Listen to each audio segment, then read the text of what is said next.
Holes by Louis Sachar. Chapter 1. There is no lake at Camp Green Lake. There once was a very large lake here, the largest lake in Texas. That was over 100 years ago. Now it is just a dry, flat wasteland. There used to be a town of Green Lake as well. The town shriveled and dried up along with the lake and the people who lived there. During the summer, the daytime temperatures hover around 95 degrees in the shade, if you can find any shade. There's not much shade in a big, dry lake. The only trees are two old oaks on the eastern edge of the lake. A hammock is stretched between the two trees, and a log cabin stands behind that. The campers are forbidden to lie in the hammock. It belongs to the warden. The warden owns the shade. Out on the lake, rattlesnakes and scorpions find shade under rocks and in the holes dug by the campers. Here's a good rule to remember about rattlesnakes and scorpions. If you don't bother them, they won't bother you, usually. Being bitten by a scorpion or even a rattlesnake is not the worst thing that can happen to you. You won't die, usually. Sometimes a camper will try to be bitten by a scorpion or even a rattlesnake. Then he will get to spend a day or two recovering in his tent, instead of having to dig a hole out on the lake. But you don't want to be bitten by a yellow-spotted lizard. That's the worst thing that could happen to you. You will die a slow and painful death. Always. If you get bitten by a yellow-spotted lizard, you might as well go into the shade of the oak trees and lie in the hammock. There is nothing anyone can do to you anymore. Chapter 2. The reader is probably asking, why would anyone go to Camp Green Lake? Most campers aren't given a choice. Camp Green Lake is a camp for bad boys. If you take a bad boy and make him dig a hole every day in the hot sun, it will turn him into a good boy. That was what some people thought. Stanley Yelnats was given a chance. The judge said, "You may go to jail or you may go to Camp Green Lake." Stanley was from a poor family. He had never even been to camp before. Chapter 3. Stanley Yelnats was the only passenger on the bus, not counting the driver or the guard. The guard sat next to the driver with his seat turned around facing Stanley. A rifle lay across his lap. Stanley was sitting about 10 rows back, handcuffed to his armrest. His backpack lay on the seat next to him. It contained his toothbrush, toothpaste, and a box of stationery his mother had given him. He'd promised to write to her at least once a week. He looked out of the window, although there wasn't much to see, mostly fields of hay and cotton. He was on a long bus ride to nowhere. The bus wasn't air-conditioned, and the hot, heavy air was almost as stifling as the handcuffs. Stanley and his parents had tried to pretend that he was just going away to camp for a while, just like rich kids do. When Stanley was younger, he used to play with his stuffed animals and pretend the animals were at camp. Camp fun and games, he called it. Sometimes he'd have them play soccer with a marble, or other times they'd run an obstacle course or go bungee jumping off of a table tied to broken rubber bands. Now Stanley tried to pretend he was going to camp fun and games. Maybe he'd make some friends, he thought. At least he'd get to swim in the lake. He didn't have any friends at home. He was overweight, and the kids at his middle school often teased him about his size. Even his teachers sometimes made cruel comments without realizing it. On his last day of school, his math teacher, Mrs. Bell, taught ratios. As an example, she chose the heaviest kid in class and the lightest kid in class, and had them weigh themselves. Stanley weighed 3 times as much as the other boy. Mrs. Bell wrote the ratio on the board, 3-1, unaware of how much embarrassment she had caused both of them. Stanley was arrested later that day. He looked at the guard who sat slumped in his seat and wondered if he had fallen asleep. The guard was wearing sunglasses, so Stanley couldn't see his eyes. Stanley was not a bad kid. He was innocent of the crime for which he was convicted. He'd just been in the wrong place at the wrong time. It was all because of his no-good, dirty, rotten, pig-stealing great-great-grandfather. He smiled. It was a family joke. Whenever anything went wrong, they always blamed Stanley's no-good, dirty, rotten, pig-stealing great-great-grandfather. Supposedly, he had a great-great-grandfather who had stolen a pig from a one-legged gypsy, and she put a curse on him and all his descendants. Stanley and his parents didn't believe in curses, of course, but whenever anything went wrong, it felt good to be able to blame someone. Things went wrong a lot. They always seemed to be in the wrong place at the wrong time. He looked out of the window at the vast emptiness. He watched the rise and fall of a telephone wire. In his mind, he could hear his father's gruff voice softly singing to him, if only, the woodpecker sighs, the bark on the tree was just a little bit softer. While the wolf waits below, hungry and lonely, he cries to the moon, if only, if only. It was a song his father used to sing to him. The melody was sweet and sad, but Stanley's favorite part was when his father would howl the word moon. The bus hit a small bump, and the guard sat up, instantly alert. Stanley's father was an inventor. To be a successful inventor, you need 3 things: intelligence, perseverance, and just a little bit of luck. Stanley's father was smart and had a lot of perseverance. Once he started a project, he would work on it for years, often going days without sleep. He just never had any luck. Every time an experiment failed, Stanley could hear him cursing his dirty, rotten, pig-stealing great-great-grandfather. Stanley's father was also named Stanley Yelnats. Stanley's father's full name was Stanley Yelnats III. Our Stanley is Stanley Yelnats IV. Everyone in his family had always liked the fact that Stanley Yelnats was spelled the same frontward and backward, so they kept naming their son Stanley. Stanley was an only child, as was every other Stanley Yelnats before him. All of them had something else in common. Despite their awful luck, they always remained hopeful.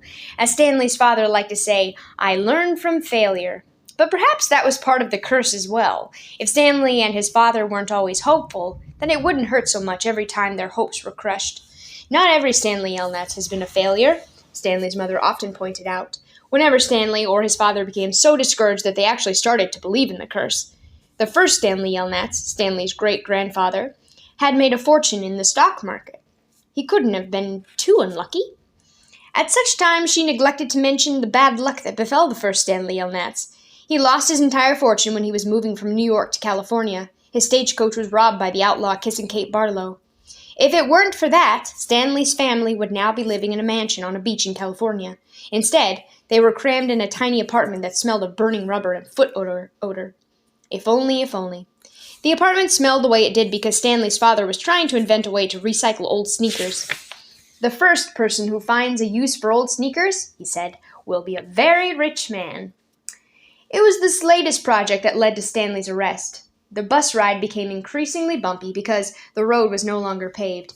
Actually, Stanley had been impressed when he first found out that his great-grandfather was robbed by Kissing Kate Barlow. True, he would have preferred living on the beach in California, but it was still kind of cool to have someone in your family robbed by a famous outlaw. Kate Barlow didn't actually kiss Stanley's great-grandfather. That would have been really cool, but she only kissed the men she killed. Instead, she robbed him and left him stranded in the middle of the desert. He was lucky to have survived, Stanley's mother was quick to point out. The bus was slowing down. The guard grunted as he stretched his arms. "Welcome to Camp Green Lake," said the driver. Stanley looked out the dirty window. He couldn't see a lake, and hardly anything was green. Chapter 4. Stanley felt somewhat dazed as the guard unlocked his handcuffs and led him off the bus. He'd been on the bus for over 8 hours. "Be careful," the bus driver said as Stanley walked down the steps. Stanley wasn't sure if the bus driver meant for him to be careful going down the steps, or if he was telling him to be careful at Camp Green Lake. "Thanks for the ride," he said. His mouth was dry and his throat hurt. He stepped out onto the hard, dry dirt. There was a band of sweat around his wrist where the handcuff had been. The land was barren and desolate. He could see a few run-down buildings and some tents. Farther away, there was a cabin beneath 2 tall trees. Those 2 trees were the only plant life he could see. There weren't even weeds. The guard led Stanley to a small building. A sign in front said, "You are entering Camp Green Lake, Juvenile Correctional Facility." Next to it was another sign which declared that it was a violation of the Texas Penal Code to bring guns, explosives, weapons, drugs, or alcohol onto the premises. As Stanley read the sign, he couldn't help but think, well, duh!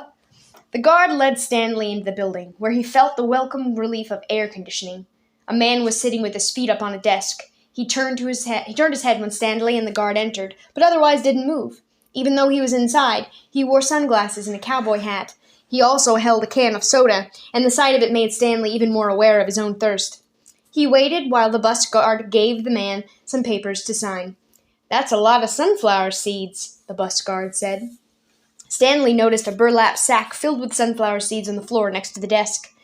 "I quit smoking last month," said the man in the cowboy hat. He had a tattoo of a rattlesnake on his arm, and as he signed his name, the snake's rattles seemed to wiggle. I used to smoke a pack a day. Now I eat a sack of these every week. The guard laughed. There must have been a small refrigerator behind his desk because the man in the cowboy hat produced 2 more cans of soda. For a second, Stanley hoped that one might be for him, but the man gave one to the guard and said the other was for the driver. 9 hours here and 9 hours back, the guard grumbled. What a day. Stanley thought about the long, miserable bus ride and felt a little sorry for the guard and the bus driver. The man in the cowboy hat spit sunflower seed shells into a waste paper basket. Then he walked around the desk to Stanley. My name is Mr. Sir, he said. Whenever you speak to me, you must call me by my name. Is that clear? Stanley hesitated. Yes, Mr. Sir, he said, though he couldn't imagine that was really the man's name. You're not in the Girl Scouts anymore, Mr. Sir said. Stanley had to remove his clothes in front of Mr. Sir, who made sure he wasn't hiding anything. He was then given 2 sets of clothes and a towel. Each set consisted of a long-sleeve orange jumpsuit, an orange t-shirt, and yellow socks. Stanley wasn't sure if the socks had been yellow originally. He was also given white sneakers, an orange cap, and a canteen made of heavy plastic, which unfortunately was empty. The cap had a piece of cloth sewn on the back of it for neck protection. Stanley got dressed. The clothes smelled like soap. Mr. Sir told him he should wear 1 set to work in and 1 set for relaxation. Laundry was done every 3 days. On that day, his work clothes would be washed. Then the other set would become his work clothes, and he would get clean clothes to wear while resting. You are to dig 1 hole each day, including Saturdays and Sundays. Each hole must be 5 feet deep and 5 feet across, in every direction. Your shovel is your measuring stick. Breakfast is served at 4:30. Stanley must have looked surprised, because Mr. Sir went on to explain that they started early to avoid the hottest part of the day. No one is going to babysit you here, he said. The longer it takes you to dig, the longer you will be out in the sun. If you dig up anything interesting, you are to report it to me or any other counselor. When you finish, the rest of the day is yours. Stanley nodded to show he understood. This isn't a Girl Scout camp, said Mr. Sir. He checked Stanley's backpack and allowed him to keep it. Then he led Stanley outside into the blazing heat. Take a good look around you, Mr. Sir said. What do you see? Stanley looked out across the vast wasteland. The air seemed thick with heat and dirt. Not much, he said, then added hastily, Mr. Sir. Mr. Sir laughed. You see any guard towers? No. How about an electric fence? No, Mr. Sir. There's no fence at all, is there? No, Mr. Sir. You want to run away? Mr. Sir asked him. Stanley looked back at him, unsure what he meant. If you want to run away, go ahead. Start running. I'm not going to stop you. Stanley didn't know what kind of game Mr. Sir was playing. I see you're looking at my gun. Don't worry. I'm not going to shoot you. He tapped his holster. This is for yellow-spotted lizards. I wouldn't waste a bullet on you. I'm not going to run away, Stanley said. Good thinking, said Mr. Sir. Nobody runs away from here, and we don't need a fence. Know why? Because we've got the only water for 100 miles. You want to run away? You'll be buzzard food in 3 days. Stanley could see some kids dressed in orange and carrying shovels dragging themselves toward the tents. You thirsty? Asked Mr. Sir. Yes, Mr. Sir, Stanley said gratefully. Well, you better get used to it. You're gonna be thirsty for the next 18 months. Chapter 5. There were 6 large gray tents, and each one had a black letter on it, A, B, C, D, E, or F. The first 5 tents were for the campers. The counselors slept in F. Stanley was assigned to D tent. Mr. Pendanski was his counselor. My name is easy to remember, said Mr. Pendanski as he shook hands with Stanley just outside the tent.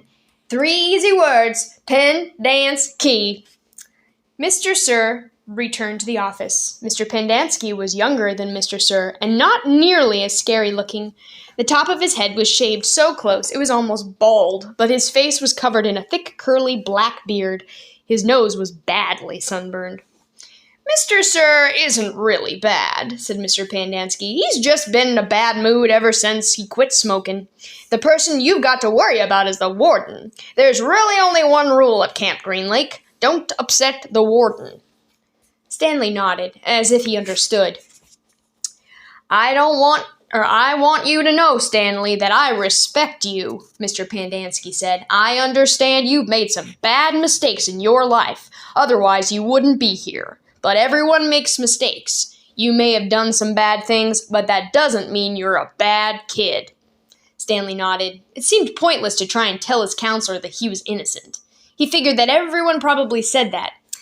He didn't want Mr. Pandansky to think he had a bad attitude. I'm going to help you turn your life around, said his counselor, but you're going to have to help me too. Can I count on your help? Yes, sir, Stanley said. Mr. Pandansky said, good, and patted Stanley on the back. Two boys, each carrying a shovel, were coming across the compound to Mr. Pandansky, called to them. Rex, Alan, I want you to come say hello to Stanley. He's the newest member of our team. The boys glanced wearily at Stanley. They were dripping with sweat, and their faces were so dirty that it took Stanley a moment to notice that one kid was white and the other black. What happened to Boff Bag? Asked the black kid. Louis is still in the hospital, said Mr. Pandansky. He won't be returning.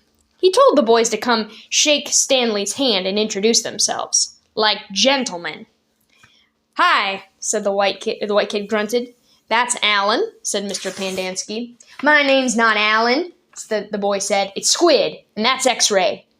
Hey, said X-Ray. He smiled and shook Stanley's hand. He wore glasses, but they were so dirty that Stanley wondered how he could see out of them. Mr. Pandansky told Alan to go to the rec hall and bring the other boys to meet Stanley. Then he led him inside the tent. There were 7 cots, each one less than 2 feet from the one next to it. Which was Louis's cot? Mr. Pandansky asked. Barf Bag slept here, said X-Ray, kicking at one of the beds. All right, Stanley, that'll be yours, said Mr. Pandansky. Stanley looked at the cot and nodded. He wasn't particularly thrilled about sleeping in the same cot that had been used by somebody named Barf Bag. 7 crates were stacked in 2 piles at one side of the tent. The open end of the crates faced outward. Stanley put his backpack, change of clothes, and towel in what used to be Barf Bag's crate. It was at the bottom of the stack that had 3 in it.